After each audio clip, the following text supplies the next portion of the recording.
Matatagpuan ang Tacurong City sa Sultan Kudarat, ang nag-iisang syudad ng probinsya, binansagan bilang the City of Goodwill at kilala sa kanilang Talakudong Festival. Ang pangalan ng festival ay hango sa salitang Ilonggo na kudong, na ang ibig sabihin ay salakot.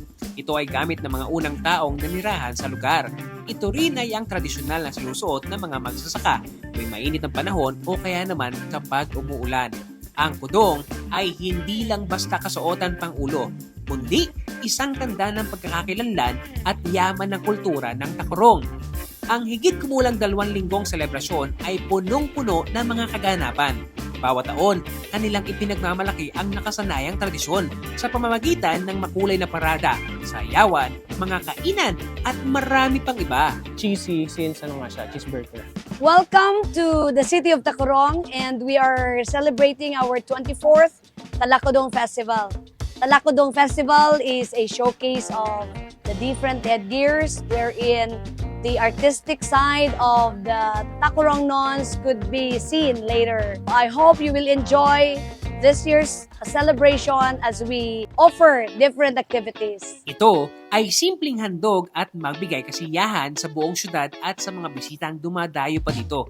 Ang pagdiriwang ng Talakudong Festival ay tanda rin ng pagkakaisa ng lahat sa kabila ng pagkakaiba ng mga pinagmulan at paniniwala. Sa pamamagitan ng pagdiriwang, mas pinapalalim pa nito ang pagkakabuklod-buklod at ang tunay na diwa ng pagkakaisa. Isa sa aking mga nasaksihan ang Indakudong Cultural Dance na nilahukan ng iba't ibang probinsya sa Mindanao.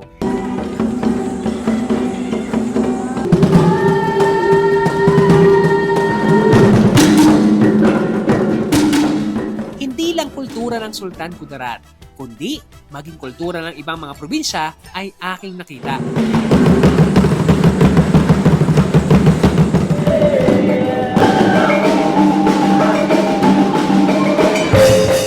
Iba't ibang mga kompetisyon din ang isinagawa sa buong linggo ng pagdiriwang, mula sa hip-hop dance competition na bukas din para sa lahat ng gustong sumali. Kaya naman may mga nagmula pa sa Davao, Iloilo at maging sa Maynila. Siyempre naman ang kompetisyon sa pagandahan ng mga binibini ng Tacurong City.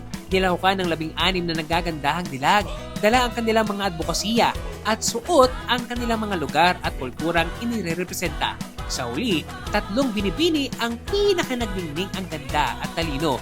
Hindi lang kompetisyon ang dinayo sa syudad, maging mga aktibidad na pangkalusugan tulad na lamang ng fun run na nilahukan ng daang-daan. Mayroon ding Zumba dance na talaga namang nag-enjoy ang mga sumali. Hindi naman obvious kay Mami na bigay todo sa pag-inda. At syempre, ang ganap para sa mga kabataan na kanilang na-enjoy lalo na ang foam party. Pinaka-aabangan sa buong selebrasyon ang street dancing at showdown ng mga kalahok. Suot ang makukulay na kasuotan at ang bida sa lahat na salakot o ang kudong na tinatawag. Hindi lang basta sayaw ang kanilang ipinapakita. Bagkus, ang kwento ng kasaysayan kung ano ang mga nangyari sa nakaraan.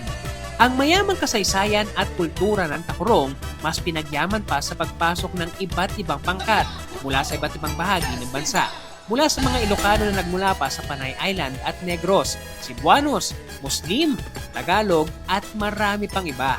Kaya naman binasagan din ang Tacurong City na melting pot of cultures sa Kalakhang Mindanao.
Sa kabila ng pagkakaiba, nananatiling progresibo ang bawat isa.